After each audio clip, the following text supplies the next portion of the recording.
Hey you, I'm Sarah Turner. I'm a copywriter and copywriting mentor, and I want to do something a little different today. So, this was an idea that I got from one of the YouTube comments. I love them.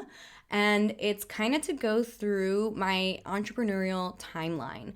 And it is an absolute roller coaster. So, buckle up. Okay, seriously, though, being an entrepreneur has its ups and downs, just like life. But one of the things I've come to learn is that everything builds on itself, especially when you're investing in yourself and your skill set. And so I hope that just sharing my journey with you helps you realize that you're not alone, especially in the dark, dark times, and that you know that it's kind of natural. I mean, it really is.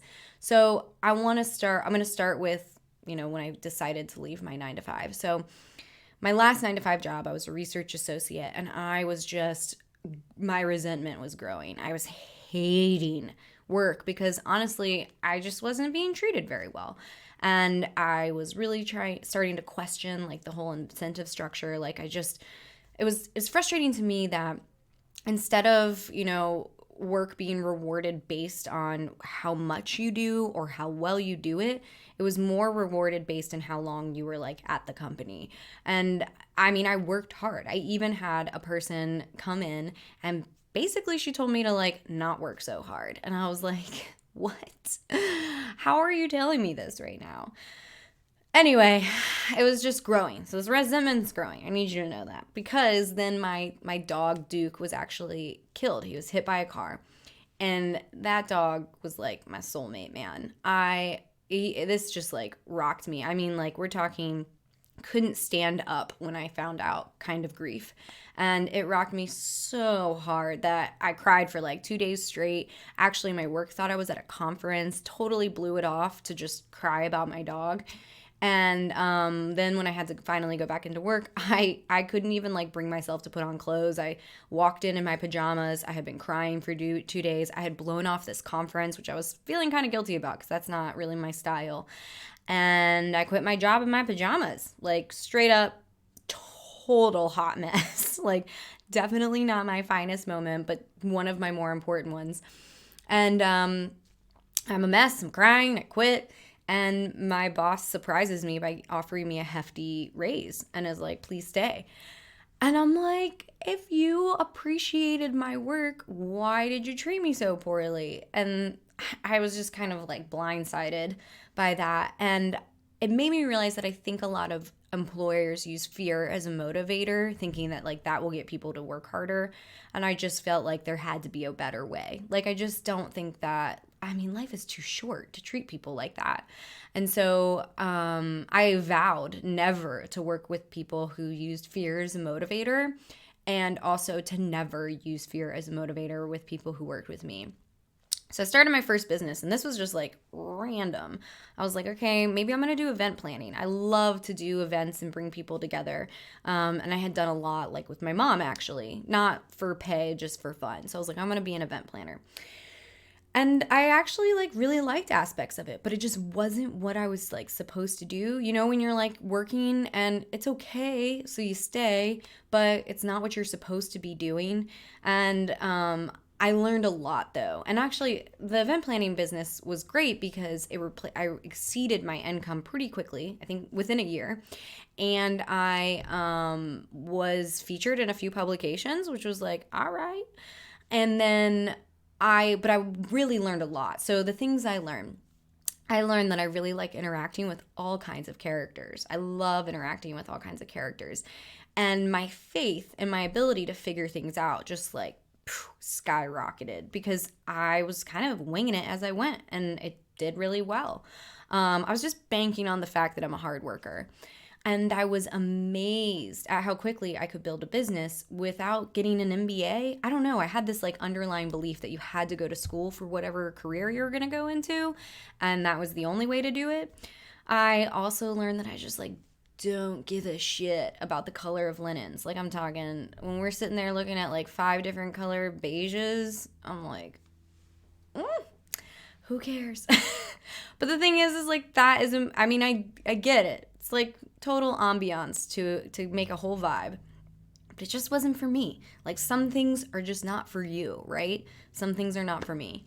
And then I also was like really starting to feel trapped because I realized I had chosen a very location dependent business. Like events are planned a year out. And so you can't, like you can't travel. You're working on the weekends a lot. You can't travel as easily.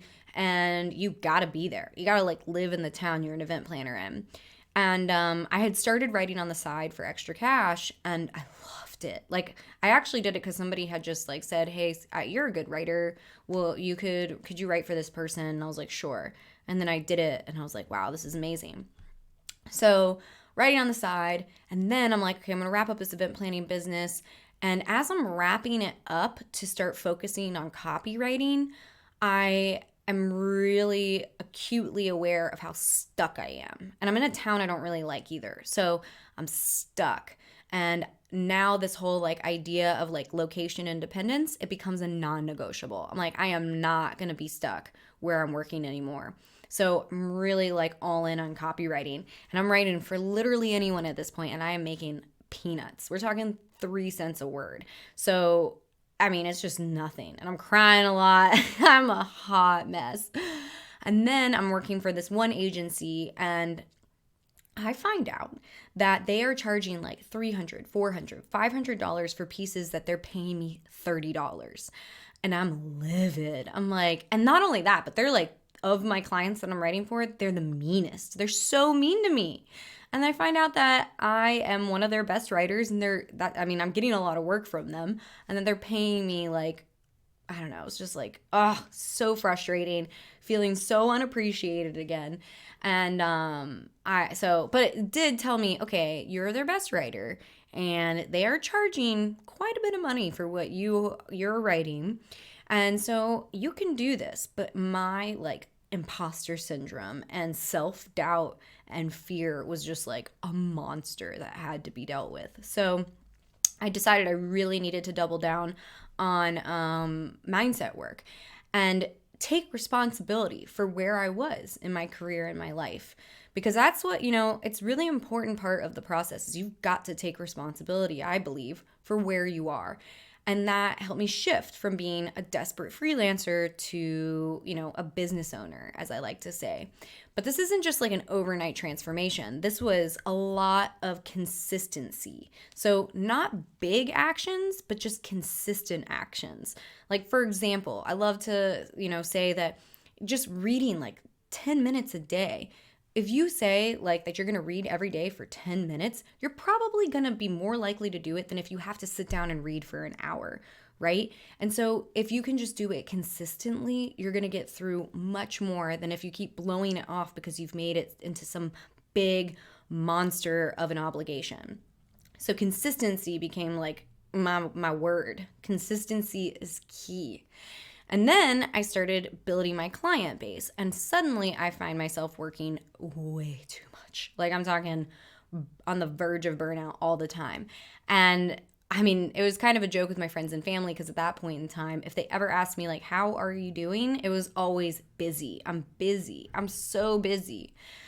But I worked my way, and I eventually had my first 6-figure year as a copywriter. And I was like, all right, I did it. I made copywriting a sustainable career.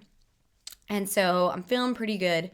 And then to kind of cut back on how on the verge of burnout I start learning how to say no. And this becomes another major lesson for me. Like saying no is so important. Saying no to shitty clients, saying no to anything that's not really getting me to the life I want to be living, and saying no to advice that just doesn't sit well with me. That was when I also really started to get comfortable with a lot of the advice about, copywriting in general, where if it didn't sit well with me, I was like, I don't have to accept that.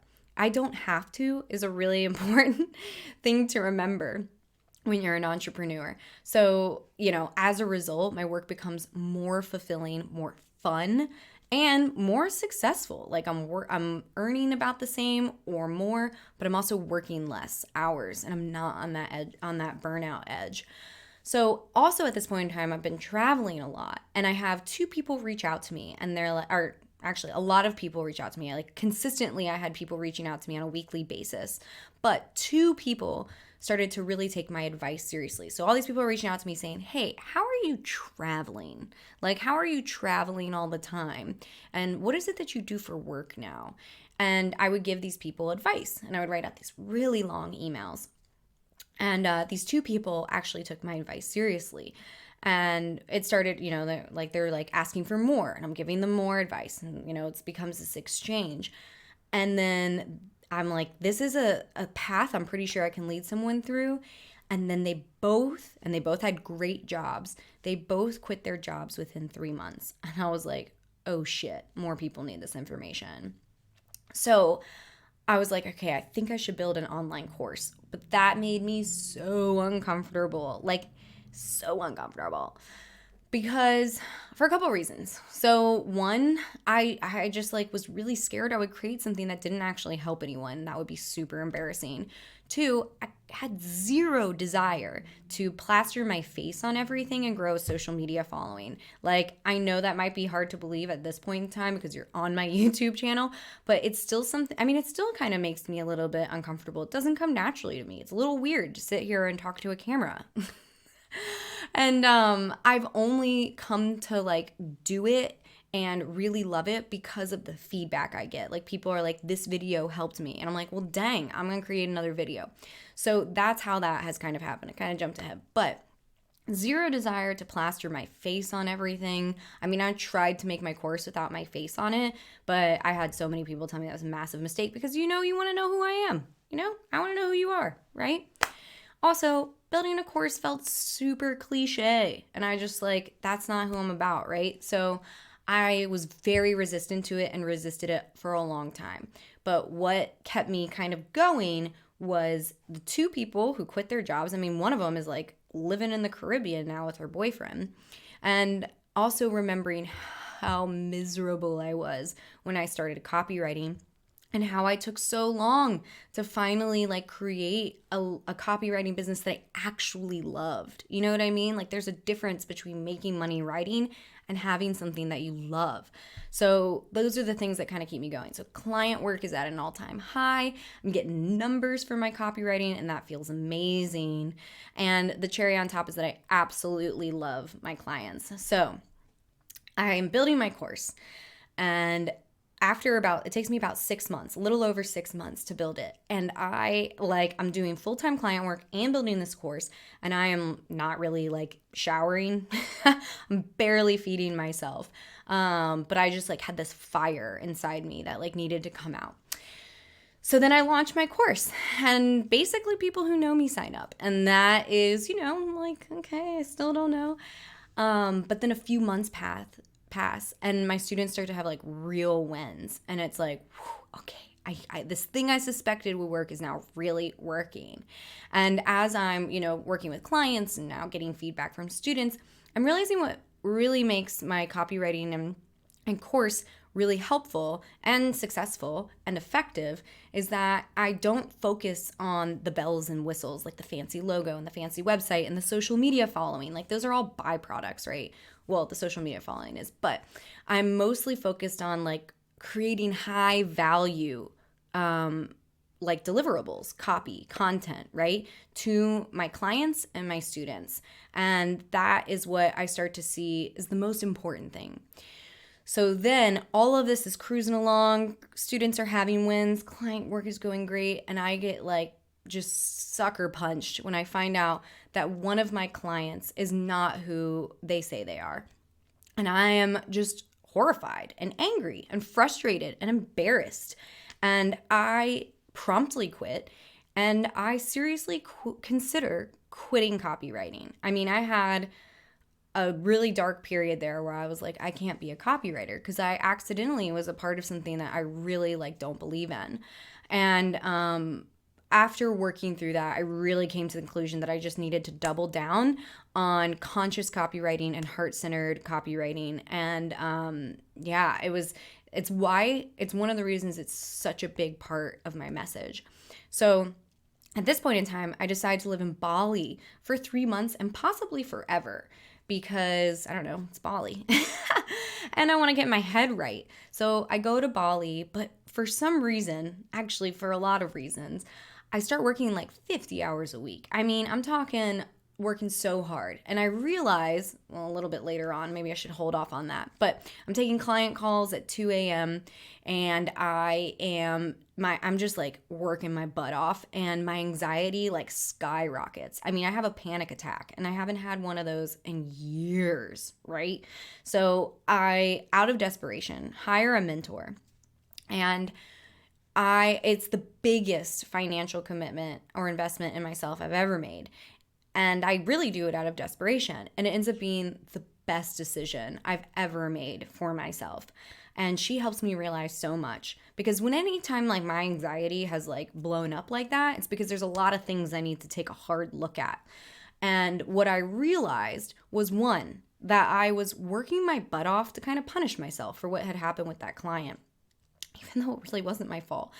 And then two, I was working my butt off to justify this, like, again, I still had this thing where I felt like there were these invisible people like judging me and thinking that my job wasn't real, mostly because my family comes from, like, my family is very much like, you got to go the traditional route. So I felt like I was just kind of justifying my work to all the people who were like, that's not a real job.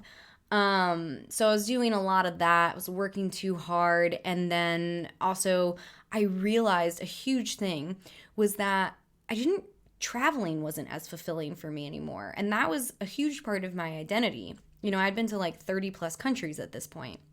And so, yeah, so traveling just felt kind of like I wasn't building anything anymore. It more felt like I was collecting experiences. And again, because it was such a big part of my identity, it was really hard for me to like kind of take a look at that.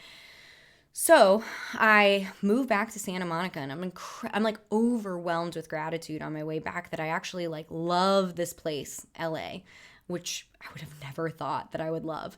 And I decided to like take it slower and steadier and refocus on all the things I know that work, like my morning routine and my community.